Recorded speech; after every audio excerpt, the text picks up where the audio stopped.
rendre un hommage mérité à toutes les forces combattantes, forces de défense, forces de sécurité intérieure, volontaires pour la défense de la patrie et à toutes ces braves populations qui font preuve d'une résilience exceptionnelle depuis bientôt 10 ans. L'occasion est également heureuse pour traduire nos vifs encouragements aux blessés de guerre et exprimer toute notre compassion et notre solidarité aux personnes déplacées internes ainsi qu'à toutes les personnes impactées par le terrorisme. Monsieur le Président, honorables députés, Mesdames et Messieurs, comme vous le savez, le 7 décembre dernier, il a plu à son Excellence, Monsieur le Président du Faso,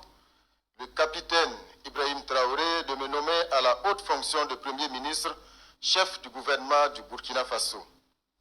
Je voudrais en cet instant précis lui traduire ma profonde gratitude pour la confiance placée en moi pour coordonner l'action gouvernementale. En acceptant cette lourde responsabilité, je mesure pleinement l'ampleur de la tâche qui m'attend et je m'engage sans réserve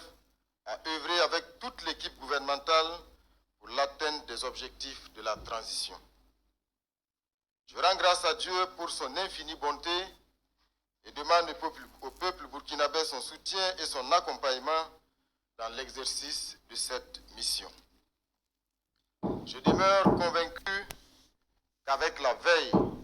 et le soutien des représentants du peuple que vous êtes, nous ferons reculer tous les obstacles qui se dresseront sur le chemin de la marche radieuse du peuple burkinabé vers sa souveraineté totale. Monsieur le Président, honorables députés, avant de vous présenter les grandes orientations de ma politique générale, je tiens ici à rendre hommage à mon prédécesseur, le docteur Apollinaire Joachimson Kielem de Tambela, pour son sens élevé du patriotisme, son engagement sans faille pour la libération de notre pays de toutes les formes d'impérialisme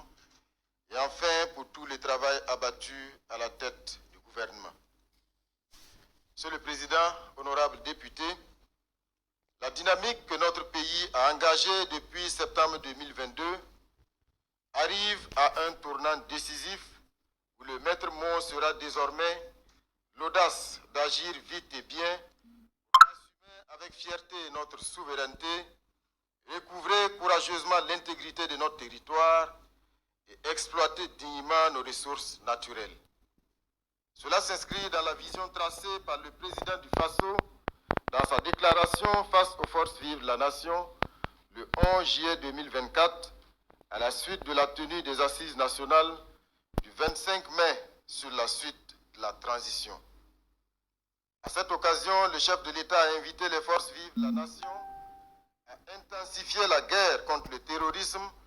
tout en ouvrant les grands chantiers du développement en les fondant sur la valorisation de nos propres ressources. Il me revient donc de prendre le témoin comme dans une course de relais, dans le but d'accélérer et de renforcer la mise en œuvre des objectifs de la transition et de ses actions prioritaires inscrites dans le plan d'action pour la stabilisation et le développement. Honorables députés, ma déclaration de politique générale décline dans ces grandes lignes ce que nous présentons au peuple burkinabé dans le seul et unique but de répondre à ses aspirations. La vision, les valeurs et les grandes orientations que je vais bientôt